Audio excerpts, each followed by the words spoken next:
Kita maglipayay samtang nagapanaw ngadto sa atong puloy anan. Ang kahadlok atong igasikway karon sa Ginoo kita tabangan.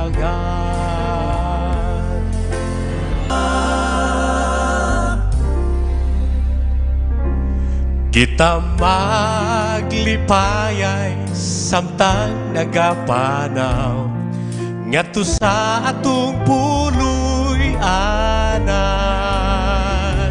Ang kahadlok atong igasikway karon sa Ginoo kita tabangan.